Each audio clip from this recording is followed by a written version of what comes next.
Institut national pour l'éducation et la formation des jeunes aveugles du Sénégal, INEFJA de Thiès, 14h15 un vendredi. Un calme plat, quelques discussions sous les manguiers qui embellissent l'établissement. C'est ici au couloir B, chambre 3, que des pensionnaires de l'Institut ont violemment agressé un autre pensionnaire âgé de 10 ans, inscrit dans l'établissement en classe de CP. Les faits se sont déroulés le dimanche 26 février 2017. À ce moment-là, les surveillants étaient dans le réfectoire pour au moins surveiller le dîner. J'étais informé, mais tardivement. Le 27 février 2017, le lendemain, le médecin du district sanitaire de Thiès établit un certificat médical avec incapacité de travail de 7 jours, suite aux blessures constatées. Le père de la victime décide de porter plainte, mais il a vite été dissuadé par les autorités académiques et les parents d'élèves. Néanmoins, conformément au règlement intérieur, un conseil de discipline de l'établissement est convoqué le 1er mars 2017. Tous ont reconnu un à un avoir commis l'acte.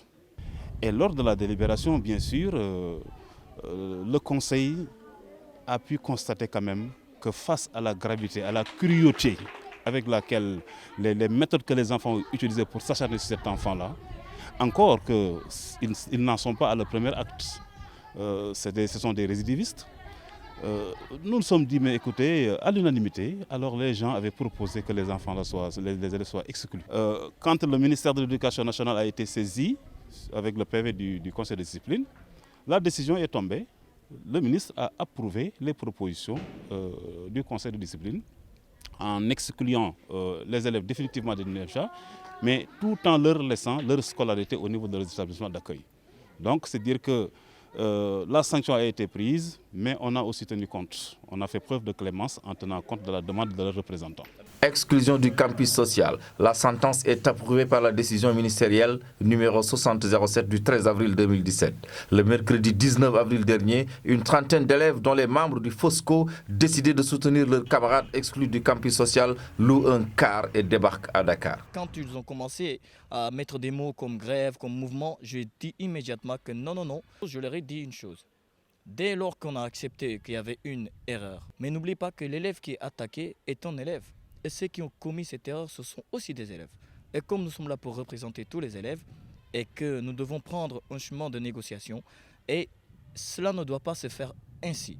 Encore une fois, on n'était pas à Dakar pour la grève, mais on était là pour négocier. Encore une fois, on était là pour négocier. On n'a jamais nié aussi qu'il y a erreur. Une journée presque perdue, passée au ministère de l'Éducation nationale sous haute surveillance.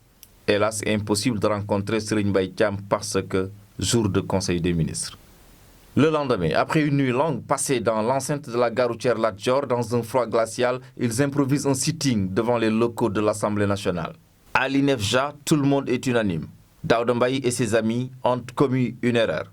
Tous en appel à la clémence du ministre de l'Éducation nationale. On a été très abattus parce que nous sommes là comme maires. Nous lançons un appel quand même au ministre Serigne Mbaye Thiam de revenir dans sa décision si possible. Moi, ce que je veux, c'est de dire au ministre que vraiment, nous sommes vraiment dos au mur parce que nous ne savons pas quoi dire. L'État veut réduire la mendicité. Et les gars qu'on a exclus, ils n'ont pas d'autre possibilité que d'aller mendier. Nous lançons un appel au fond du cœur auprès du ministre. Nous voulons qu'il les pardonne. On reconnaît qu'il y a erreur, mais je pense que l'erreur est humaine. Dans ce feuilleton largement commenté par la presse sénégalaise, il faut noter qu'une délégation constituée par 4 pensionnaires et un parent d'élève a été reçue mercredi 19 avril 2007 par le secrétaire général du ministère de l'Éducation nationale au nom et pour le compte du ministre.